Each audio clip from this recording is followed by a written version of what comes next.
These spoons are made from bombs. I actually didn't know that Plain of Jars was a graveyard. 2 million tons of bombs were dropped on Laos. Next thing you know, they're dead. Good morning! We are Silky and Kieran and we're on our 10-year honeymoon trip around the world. And what a crazy morning. A first morning for us like this in 14 months. We are sitting here with some Tetley tea and tea biscuits. Which is normal maybe for some of you guys back home, but this, we have not done this in a while. And actually this cup explains a little bit about, I think I said this last night, but we are staying with Simon, who works for MAG. MAG are an incredible organization detonating bombs all over the world. Including here in Laos, which is the most heavily bombed country in the world. Which is crazy. Yeah, and here in Laos, they have found so much. So this is stuff that he keeps in his home, but this is from a mortar? This is from a mortar. This is the back of a mortar. You have like a traditional grenade here, which is really crazy to hold these things. They're and heavy. This is a claymore. He's been in the police force, in the army, and worked all over the world. And the stars he has sold us are just insane. And we can't wait to take you along on the journey and show you more about what MAG and Simon do here in Laos.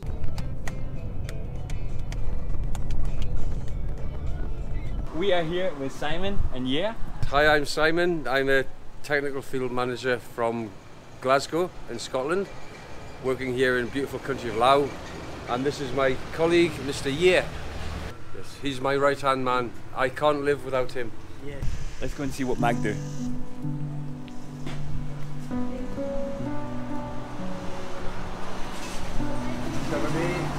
This is our visitor center, and we got two staff who look after giving the information to visitors.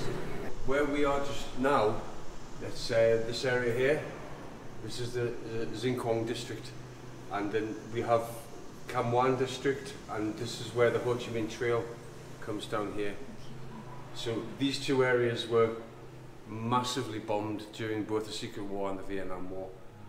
And here we are picking up the pieces.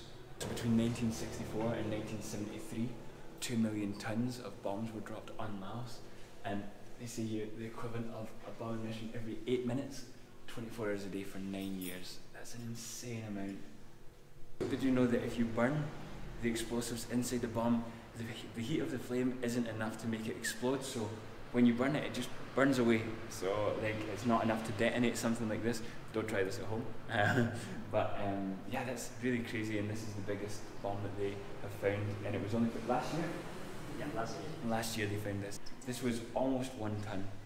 Like, yeah, you can see by the size of it, and this would have been just full of explosives, and yeah, the damage that something this size would do is insane.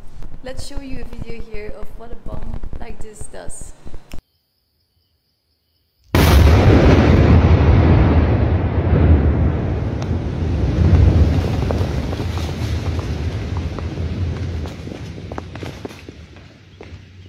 This bomb they found only 100 meters away from a village. It's so close, such a big bomb, so close to a village. And only 1 year ago. And only 1 year ago, this is crazy. 50 years after the war. If it is a bomb, we don't uncover it as much as this. This is an example just to show you what it looks like. What they'll do is they'll uncover to confirm. Because cluster munitions can be so volatile, yeah, we have a policy within MAG that you do not pick them up. Nobody picks them up. They are blown in situ. So we will uncover it, confirm it, and then we mark it off. And then we'll just carry on working. Then at the end of the day, we have 10, 20, maybe 30 bombs, and the team will blow them up at the end of each day. You know, we've had no touch wood, we've had no fatalities in 30 years that we've been in Laos. Wow. Occasionally we'll find mines, but not many up here in Laos, in Xinjiang province. Mainly we'll find various types of cluster bombs. There's a few around here. And that one? These are all different kinds, and these are the most common ones. The BLU 26 and the BLU 63. They were the most common bombs, cluster bombs that we find. We also find mortars and grenades lying around, and also different RPGs, different parts of rockets. As I explained to you yesterday, what normally happens is a cluster bomb. It's carried in a container on the bottom of an aircraft. They drop the container, it falls out the sky at a designated height above the earth. The casing of the bomb opens and 2, 3, 4, 5, 600 of these, depending on which type of munition you've got, these all fly out and they get spread all across the ground. When they drop, they spin, arms the bomb, and by the time it hits the ground, it's live and it explodes. Or depending on the ground conditions, sometimes if the ground's very wet, or if it's dropped from too low a height, it won't arm, it will just go into the ground, and that's where we come along 50 years later. Or unfortunately, farmers, children, they see this sticking out the ground like this, and they think, ah, it's a nice toy. They pick it up, and next thing you know, they're dead. Simon was in Syria and he had how to say it? It was a demolition. We were blowing up IEDs, and we set them off from a safe distance, but shrapnel can travel a long way, and the piece flew by my arm and missed me by about that much. I will show it here. Everyone good? Remember to look up for shrapnel afterwards? Okay, stand by, firing now! Right, look for shrapnel. Here it comes. And it nearly took my arm off.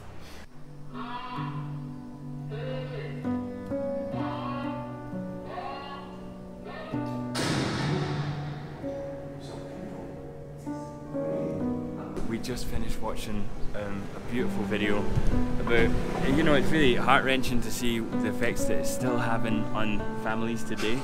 And yeah, you can check that video out. We'll put a link in the description. Yeah, it's called Surviving the Peace, and you can find it on their website and on YouTube. Yep. It's like, yeah, it's super sad. Yeah, it's super sad, but it's amazing what these guys are doing to try and help that. So we finished our tour here, and we're going to go and explore some more of Ponsavan. But first some lunch. Oh, we're going for noodles. So yep. let's go. Let's do it. Let's go. Crazy, we just noticed. These spoons are made from bombs. They're super light material, and I think there's a lot of things here in Ponsavan and across Laos that are made from, yeah, bombs and other like shrapnel from the war. Yeah, even in front of restaurants, you can often just see like huge bombs standing in front of the restaurants. It's insane. It's a huge part of the country, sadly. But yeah, it's amazing to see what they do with them. So let's eat.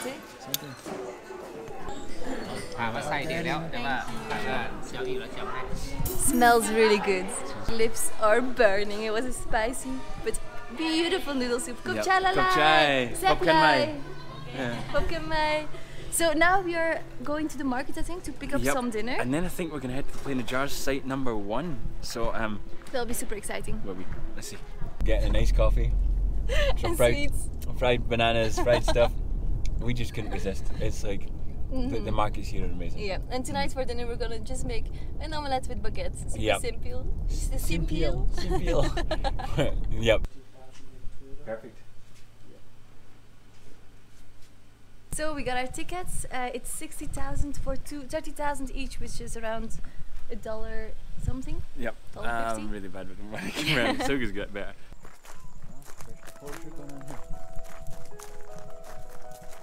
We have arrived at Plain of Jars site number 1, I think. Yeah, how many sites are there? 6? There are 2,000 sites in total in Xiangfeng, but only 7 sites been open for tourists. Ah, okay, wow. This is site 1, known as site 1, and it's close by the town. It's got a lot of visitors coming around each day. The jar, it's a graveyard. Okay. As everyone known about it. Graveyard? Yes. It's a graveyard. So they put the dead body in the jar until it's only bones left, so until it decays and rots. And then they take the bones out of the jar and put them and bury them underneath the jar. Yes, sure. Used to be 1 person per jar? So they will stay as a group. That means a family. Okay. Yeah, and you will notice that they are actually located in as a small group. Okay. Yeah, so there are a lot of jars been damaged by the war as well, especially one big bomb crater there, and you know, when they drop the bombs and the blast, it can damage it. It's over 4,000 years old. 4,000? Yes. Wow. From the archaeological study, they actually find out that there is some cremation happening at that time as well. Okay. Yeah, and so the archaeology actually proved that it actually relating to those people. Yeah, it could be like if people they die from age or they dying from an accident, or not from disease, and then just put the dead body inside. When people die from disease, yes, so just cremate. How do they even like make those holes? You know? They use the chisel. Yes. Just hand. Wow. Yeah, exactly. So they estimated to carve one or complete one jar. It takes 100 years to finish. Wow. 100 years. Because they want it to be improved. Okay. Oh wow. Wow.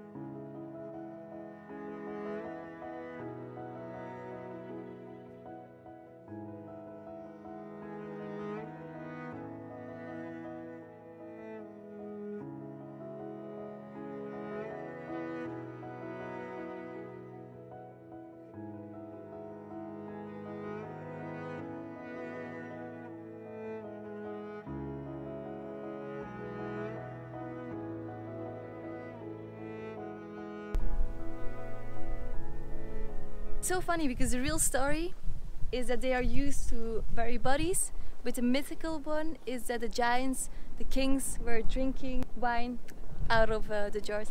And it seems like the king got angry, so he drank, he slammed his jar down, and lid flew to the other side. So we're going to see some lids soon. The lids are here. I was saying it must have been so heavy to lift and put that lid on top of the jar. Sawadee. This is a traditional Hmong clothing, which is really, really beautiful. Wow.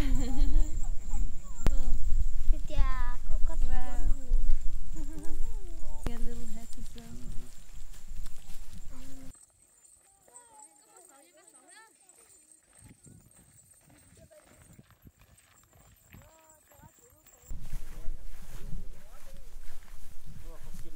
So that's the reason why there are so many craters around here.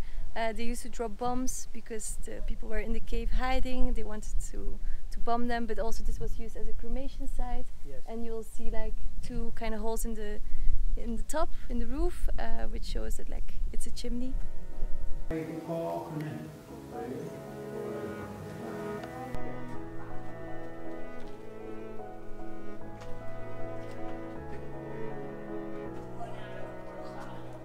It's because you think that these chimneys are hand carved, probably by chisel as well, which is would have taken a long time. Maybe not as long as one of the jars, but yeah.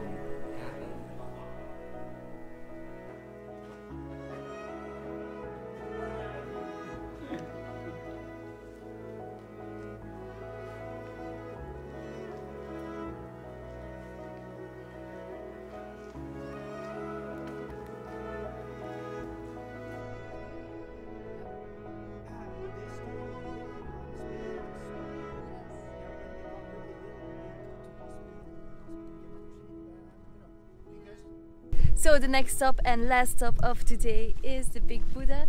The statue. For sure, it's a big Buddha. It's a big Buddha. So how big is the statue? Do you know? I have no idea. It's big. It's like, It's big. We're like, Exactly this size. yeah, like that size.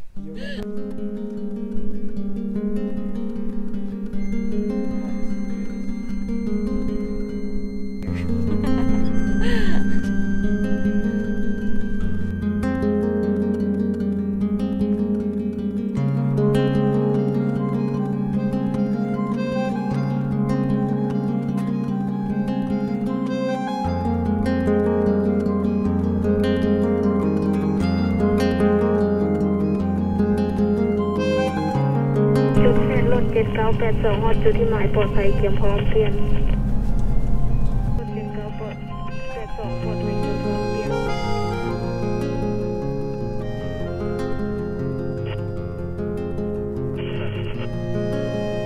And the journey has ended right back where we began in Simon's place. Yeah, we had such a beautiful day, learning so much about the history, the plain of jars, the bombs and everything. And yeah, we highly recommend visiting Ponsavan. For sure. It's maybe 1 day's drive from Luang Prabang, 2 if you're doing it on an old crappy bike.